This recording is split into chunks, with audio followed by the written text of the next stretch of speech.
सो हाय श्रीजिता। सबसे हाय। पहले जानना चाहेंगे, बिग बॉस में आप गई थी लेकिन अब एलिमिनेट होके बाहर आ गई है, कैसी रही पूरी जर्नी? जर्नी तो बहुत ही छोटी रही है, पर बहुत खूबसूरत रही है। 14-15 दिन मैंने बहुत सारे मेमोरीज़ बनाया। बहुत कुछ सीखने के लिए मिला है। लाइफ में बहुत छोटी छोटी चीज़ें जो हम नज़रअंदाज कर देते हैं, वो सारी चीज़ें सीखने के लिए मिली है। इंसान को समझने की समझ बढ़ चुकी है मेरे अंदर। पेशेंस बढ़ चुका है। Then I think I am a more stronger person right now, stronger human being. तो बहुत सारी छोटी छोटी चीज़ें I got to learn. And though the journey was very small, but फिर भी I enjoyed every bit of it, every part of it. मैं thanks कहना चाहती हूँ मेकर्स को और कलर्स को कि मुझे इतनी बड़ी रियलिटी शो में जाने का अपॉर्चुनिटी दिया उन्होंने। और मैं इतने बात मत करो ना। अ, मैं थैंक्स कहना चाहती हूँ मेकर्स को और कलर्स को कि मुझे ये रियलिटी शो में जाने का मौका दिया है और अपॉर्चुनिटी दी है। और इस अपॉर्चुनिटी की वजह से मुझे बहुत कुछ लाइफ में सीखने के लिए मिला है। साथ ही बाहर निकले जब आप, तो फ्रेंड्स एंड फैमिली के तो बहुत सारे रिएक्शंस मिले ही होंगे कि आपको ऐसे नहीं ऐसे करना चाहिए था, और आपने भी एपिसोड्स देखे ही होंगे, तो कितना लाइक कुछ? ऑनेस्टली फ्रेंड्स और फैमिली ने तो ज़्यादा कुछ रिएक्शन नहीं दिया। इनफैक्ट जितना मुझे इंसाइट मिला है फैंस से या फैमिली से या फ्रेंड्स से, यही कि you are doing very well. आप अच्छा खेल खेल रही थी। आप स्ट्रॉन्ग थी। पर जो मुझे एपिसोड्स देख के मुझे लगा कि मुझे और ज़्यादा एग्रेसिव खेलना चाहिए था, क्योंकि कहीं कहीं पे मैं काफ़ी काम थी। कहीं कहीं पे मैंने सिचुएशन को मैच्योरिटी के साथ हैंडल किया है, जो ज़रूरत नहीं था। शायद मुझे और ज़्यादा एग्रेसिवली खेलना चाहिए था। साथ ही बिग बॉस के घर में हम देख रहे थे कि बहुत टाइम से सभी कंटेस्टेंट्स जो थे एक अलग अलग ग्रुप्स में दिख रहे थे। कहीं एक जगह एक अलग ग्रुप बनी है तो एक जगह एक अलग ग्रुप बनी है। तो क्या लगता है, एक ग्रुप में खेलने की वजह से लोग अपना खुद का गेम खेलना भूल जाते हैं, ऐसे आपको लगा है? ऐसा बिल्कुल होता है, क्योंकि आप वहाँ पे इंडिविजुअल खेलने गए हो, आप ग्रुपिज्म करने नहीं गए हो। पर जो ग्रुप की बात आप कर रहे हो, I think it is also about कि आप अगर एक साथ एक घर में रहते हो, तो आपका कनेक्शन कुछ कुछ लोगों से ज़्यादा बैठता है और कुछ कुछ लोगों से आपका कनेक्शन उतना नहीं बैठता है। तो जिन जिन लोगों से आपका कनेक्शन बैठता है, फिर आप उन्हीं के साथ घुलने मिलने लग जाते हो। कहीं ना कहीं जहाँ पे मुझे लगा मेरा गेम भी थोड़ा सा गलत गया था, जब मैं वैसे किसी ग्रुप का पार्ट नहीं थी, मैं ऑलमोस्ट सबसे ही बात करती थी। पर कहीं ना कहीं मेरा गेम थोड़ा सा गलत गया है फ्रॉम द 10th और 11th डे, जब से मैं ज़्यादा निमृत और गौतम और सौंदर्य के साथ हैंग आउट कर रही थी। क्योंकि मेरा बहुत ज़्यादा एनर्जी सौंदर्य और गौतम के रिलेशनशिप को सॉल्व करने में निकल जा रहा था, जो इनफैक्ट निमृत का भी हो रहा था। क्योंकि वो उस टाइम पे वो सब स्टूपिडिटी चल रहा था, किसिंग विसिंग का, कि शालीन उसको किस कर रहा है, वो शालीन को किस कर रही है, और ये सारी स्टूपिडिटी चल रही थी। And obviously Gautam was kind of close to me and Nimrit, तो वो बहुत ज़्यादा अपसेट हो गया था और बहुत ज़्यादा गुस्से में आ गया था। तो काफ़ी टाइम हमारा निकल गया था उस टाइम पे उसको समझाने में या सौंदर्य को समझाने में, जो कि ज़रूरत आई थिंक बाहर आने के बाद मुझे लगता है कि दैट वाज नॉट रिक्वायर्ड, क्योंकि मैं उन दोनों का गेम खेलने वहाँ नहीं गई थी। ठीक है, as a nice human being मैं उन दोनों को समझा सकती हूँ। आफ्टर ऑल जो डिसीजन होगा उनका, वो भी एक बड़े इंडिविजुअल है, वो खुद डिसीजन लेंगे। समझा के कुछ फ़ायदा होता नहीं है। पर मैंने और निमृत ने शायद बहुत टाइम वेस्ट वहाँ पे कर दिया था, जो रिक्वायर्ड नहीं था। या जब आप इविक्ट हुई तो आपको ऐसा लगा कि नहीं, मुझे नहीं होना चाहिए था, मेरे बदले कोई और कंटेस्टेंट को होना चाहिए था, क्योंकि मैं तो मेरा गेम सही खेल रही थी, मैं तो सभी नियम सभी चीज़ों का लाइक सही तरीके से खेल रही थी? ऑनेस्टली जब मैं एविक्ट हुई थी मैं बहुत ज़्यादा शॉक थी। मुझे डेफिनेटली लगा कि शायद इतना जल्दी तो मुझे नहीं जाना चाहिए था। लेकिन जब मैं घर पे वापस आई और एपिसोड्स बहुत सारे पुराने जो एपिसोड्स हैं मैंने देखा, तो मुझे कहीं ना कहीं लगा कि हाँ, इतना जल्दी नहीं जाना चाहिए था। मैं तो अच्छा खेल रही थी, पर कहीं ना कहीं ये भी नॉलेज मुझे लगा कि यहाँ पे मैं बेटर खेल सकती थी। साथ ही बीच में बिग बॉस ने भी बीच में रियलाइज़ कराया था कि आप और टीना बहुत अच्छे दोस्त थे, लेकिन साथ ही हम देख रहे थे कि बहुत ही बैक बिचिंग टीना भी एक साइड से कर रही थी। क्या लगता है as a like friend she should have not did that, कि वो लाइक गेम के लिए कुछ भी कर रही थी जैसे? नहीं, आई डोंट थिंक वो गेम के लिए कर रही थी, क्योंकि मैं उनको पिछले 10 साल से जानती हूँ और वो बहुत ही एक इनसिक्योर किस्म की लड़की है, और उन्होंने ये चीज़ें बहुत बार किया है, बहुत बार किया है। जो वो वहाँ पे बोल रही थी वो उसकी बिलीफ है, उसका थॉट है वो, और वो मानती है मेरे बारे में ऐसा, वो गेम के लिए मेरे बारे में ऐसे नहीं बोल रही थी। वो जेन्युइनली मानती है कि तुम लोग मेरे फ्रेंड्स हो, तुम क्यों श्री के साथ भी जाके बैठते हो, मुझे उसका वाइब्स अच्छा नहीं लगता, वो क्यों आके हमारे साथ बैठ जाती है, मैं नहीं बैठूंगी। फिर वो उनका खुद का मानना है, क्योंकि वो इनसिक्योर फील करती है। क्या क्वेश्चन था? कि एज इन लाइक वो आपकी अच्छी फ्रेंड है और ओ या, तो फर्स्ट ऑफ ऑल हम बिल्कुल अच्छे फ्रेंड नहीं थे, it was more like a taunt. जो सलमान सर ने भी बोला था, इट वॉज अ टॉन्ट। वो साफ दिख रहा था कि हम अच्छे फ्रेंड नहीं हैं, क्योंकि मैं भी उनके साथ बात नहीं कर रही थी, और वो कॉन्स्टेंटली मेरे पीठ पीछे बहुत सारी चीज़ें वो डिफरेंट लोगों को जगह जगह पे जाके बोल रही थी, जो निकलने के बाद मुझे एपिसोड देख के पता चला। और obviously we were never friends.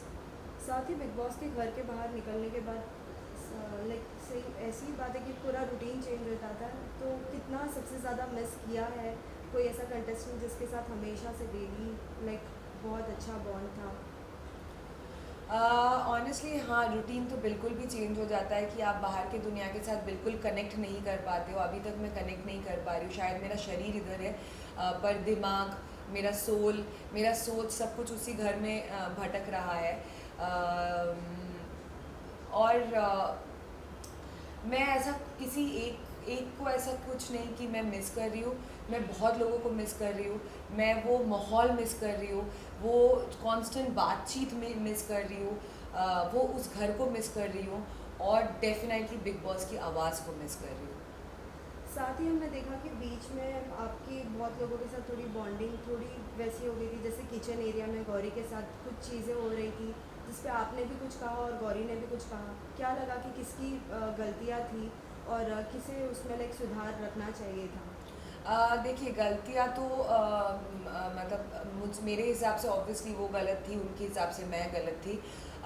मेरा सिर्फ यही कहने का पॉइंट था उस टाइम पे कि बी लिटिल सेंसिबल। जो मैं एक्सपेक्ट कर रही थी कि गौरी थोड़ी सी सेंसिबिलिटी दिखा देती तो बेटर रहता, क्योंकि उन्होंने अपना खाना खा लिया, पर बाकी लोगों को भी भूख लगती है, उनके बारे में भी सोचना चाहिए। अगर आप एक घर में साथ में रह रहे हो तो सिर्फ अपने बारे में आप नहीं सोच सकते हो, आपको बाकी लोगों के बारे में भी सोचना ज़रूरी है। दूसरी बात, जो जेस्चर उन्होंने किया था वो बहुत ही अश्लील था, एटलीस्ट फॉर मी, क्योंकि मैंने ज़िंदगी में वैसा जेस्चर कभी नहीं देखा था किसी को भी करते हुए। उसका मीनिंग एग्जैक्टली क्या है वो भी मुझे अभी तक समझ में नहीं आया। दर्शकों को शायद उनके पीछे वाला एंगल से दिखाया गया है, पर हमने वो जेस्चर सामने से देखा था, और उन्होंने बहुत ही अश्लील जेस्चर किया जो हमारे कल्चर को सूट नहीं करता है, because India has a very rich culture, और ये एक बहुत ही डिग्निफाइड बड़ा शो है, बड़ा रियलिटी शो है, करोड़ों लोग इसको देख रहे हैं, और मुझे नहीं लगता कि ऐसे शो में आपको ऐसा कोई जेस्चर करना चाहिए। और बात इतनी बड़ी भी नहीं थी, किस बात से आपको इतना गुस्सा आ गया कि आप इतना गंदा एक जेस्चर करोगे। हाँ, पर मैंने जब एपिसोड देखा, मैं ऑडियंस को यही कहना चाहूँगी कि मैं बिल्कुल भी क्लासिस्ट या एलिटिस्ट नहीं हूँ, जो बहुत लोगों ने मेरे बारे में सोचा। मैं खुद भी एक छोटे शहर से आती हूँ, बहुत ही मिडिल क्लास बेसिक फैमिली से आती हूँ, and I love basic. I am a very humble person, और मुझे बेसिक चीज़ें बहुत पसंद है, सादी देसी चीज़ें। आई एम वेरी देसी इन शॉर्ट। मैंने जो स्टैंडर्डलेस ये चीज़ जो बोला था, जो इतना ज़्यादा हाईलाइट हुआ था, वो उस मैनर के बारे में बोला था, उस जेस्चर के बारे में बोला था कि this is not my standard. मैं उस स्टैंडर्ड की जेस्चर कभी कर ही नहीं सकती हूँ।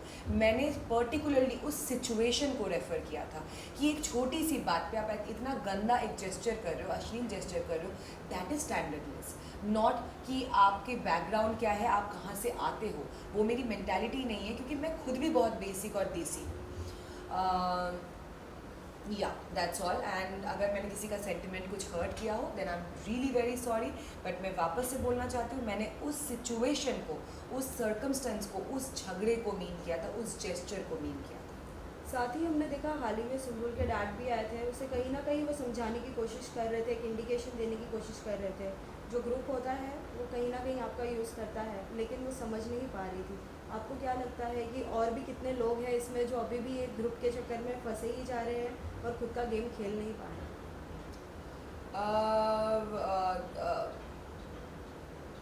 ऑब्वियसली कहीं ना कहीं मुझे बाद में लगा कि कहीं ना कहीं मैं भी इसकी शिकार हुई थी। जैसे मैंने बताया कि गौतम और सौंदर्य वाला केस में मैं और निमृत कुछ ज़्यादा ही इन्वॉल्व हो गए थे, जो ज़रूरत भी नहीं था। पर आप जब घर के अंदर रहते हो और आप जेन्युइनली लोगों के लिए केयर करने लग जाते हो, and I am a very caring person. मैं जेन्युइनली गौतम या सौंदर्य के लिए केयर कर रही थी। पर जब अब मैं बाहर से आके चीज़ें देख रही हूँ तो मुझे लग रहा है कि कहीं ना कहीं इनका रोमांस भी फेक है। तो मैं क्यों किसी फेक चीज़ के लिए केयर कर रही थी।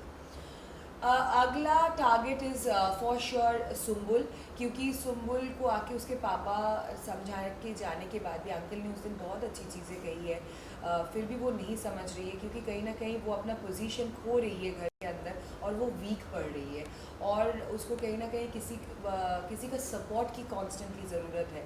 और उस डिपेंडेंसी की वजह से वो कॉन्स्टेंटली शालीन और टीना के पास जा रही है और उनको सॉरी बोल रही है, जबकि उनकी गलती भी नहीं है।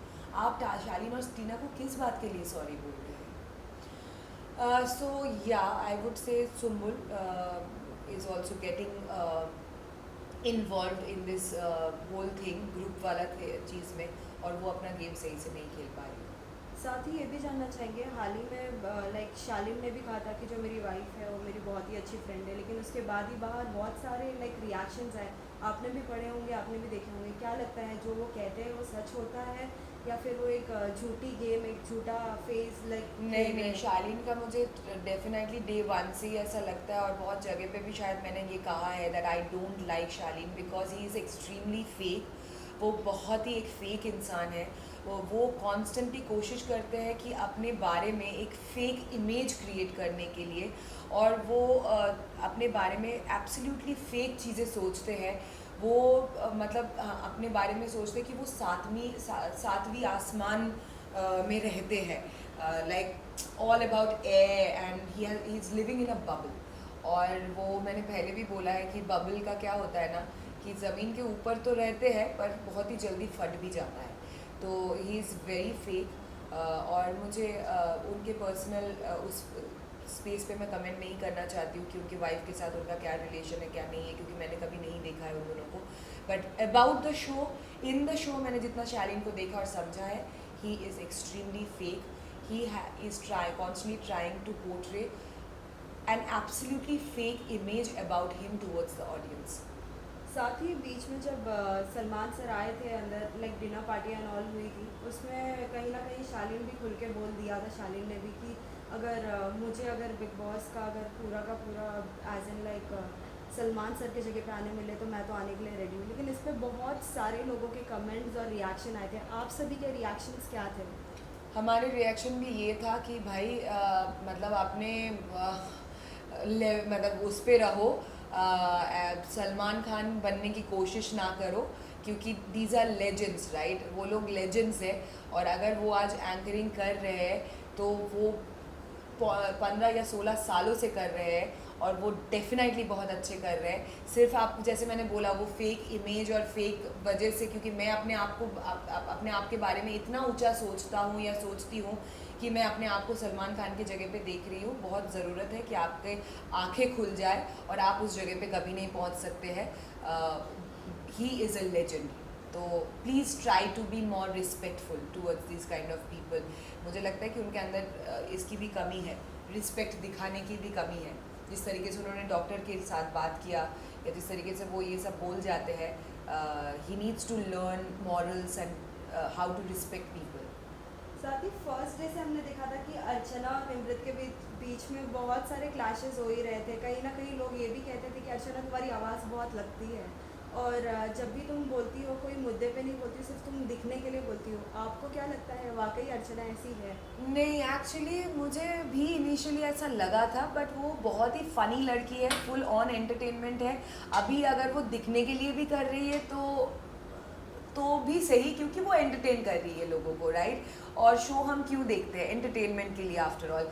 तो वो अगर दिखने के लिए भी कॉन्स्टेंटली कैमरा के साथ बात करती है या दिखने के लिए भी वो कॉन्स्टेंटली बिग बॉस से बात करती है, so there is not a problem in that, क्योंकि सभी वहाँ पे दिखने के लिए ही चीज़ें कर रही है। एटलीस्ट वो लोगों को हंसा तो रही है। साथ ही श्रीजिता ये भी पूछना चाहेंगे कि अगर जिस तरीके से एवरी ईयर हम बिग बॉस में देखते हैं, कोई ना कोई एक कंटेस्टेंट ऐसा होता है जो सभी को अपने साथ लेके चलना चाहता है कि अगर तू उससे बात करेगा तो मैं तुझसे नहीं बात करूँगी, एज अ बिग बॉस की दादी या दादा, जो भी हम बोल सकते हैं। आपको क्या लगता है कौन है वो? टीना, क्योंकि ऑब्वियसली मैंने देखा है शालीन और गौतम और निमृत को कॉन्स्टेंटली वो ब्रेन वॉश कर रही थी, तू अगर श्रीजिता के साथ बैठी तो मैं नहीं बैठूंगी, तुम लोग क्यों श्रीजिता की टीम में जा रहे हो, तुम लोग क्यों श्रीजिता से बात कर रहे हो। तो कॉन्स्टेंटली वो ये चीज़ इन दोनों को मैनिपुलेट करने की कोशिश करती रही। अगर आपको फिर से जाने का मौका मिलता है, जिस तरीके से हम देख रहे हैं कि एवरी स्टोरी पे आ रहा है कि निमृत अगर आप फिर से जाओगी, क्या आप देखना चाहते हैं, सॉरी निमृत बोल, श्रीजिता को अगर आप फिर से देखना चाहते हैं या नहीं, सो अगर आप जाती हो घर में तो क्या कुछ धमाल करोगी, और किसको अपना फेस दिखाना चाहती हो जो अब तक आपने नहीं दिखाया? ऑब्वियसली अगर मुझे वापस से जाने का मौका मिले, अगर मैं वापस से जा सकती हूँ, मतलब अगर मुझे वापस से जाने का मौका मिले तो डेफिनेटली मुझे थोड़ा और अग्रेसिव खेलना चाहिए, और लाइक इट्स ओके, मेरा नेचर केयरिंग है, पर सब लोग ना ये केयर डिज़र्व नहीं करते उस घर के अंदर। तो मुझे सोच समझ के अपना प्यार और केयर लोगों को दिखाना चाहिए। हर किसी को केयर और प्यार मैं उधर करने लग जाऊंगी तो कहीं ना कहीं मेरा गेम ही ख़राब हो जाएगा वापस से। तो अगर मुझे चांस मिले कि मैं वापस से जाऊं तो सबसे पहले my first target would be Tina, क्योंकि उन्होंने बहुत सारी बातें जो मेरे बारे में कही है which is not at all acceptable. और अब जब मुझे मौका मिल रहा है ये सब कुछ मेरे पीठ पीछे उसने जितना कुछ भी बोला है देखने का, तो डेफिनेटली मेरा खून खौल रहा है और किसी का भी खौलता। और या I want to be more aggressive, और दोस्ती यारी से थोड़ा बच के रहे। लास्टली सभी फैंस के लिए क्या मैसेज देना चाहोगे जो आपके लिए कुछ अच्छा भी सोच रहे हैं, और कुछ लोगों ने अगर कुछ कमेंट्स अगर सोचा है और गलत लगा हो उन सभी के लिए? मैं यही कहना चाहती हूँ कि thank you so much for your love and support and your vote. Thank you, I really mean it. और जैसे कि मैंने बोला है पहले भी, मैंने क्लियर किया है कि शो के दौरान अगर मैंने किसी का भी किसी तरीके से भी अनजाने में इमोशंस हर्ट किया हो, या किसी को मेरा कोई जेस्चर अगर बुरा लगा हो, then I am very very sorry about it, क्योंकि मेरा ऐसा बिल्कुल भी इंटेंशन नहीं था। और दूसरी बात, आपके कमेंट्स काफ़ी आ रहे हैं मेरे पास, काफ़ी मुझे उससे इंसाइट्स मिल रहे हैं, इसीलिए ऐसे ही मेरे बारे में ट्वीट करते रहिए, कमेंट्स करते रहिए ताकि मुझे और इंसाइट्स मिले। And thank you so much for all your love and support. और अनजाने में अगर कुछ गलती हो गई है then sorry. Thank you. Thank you.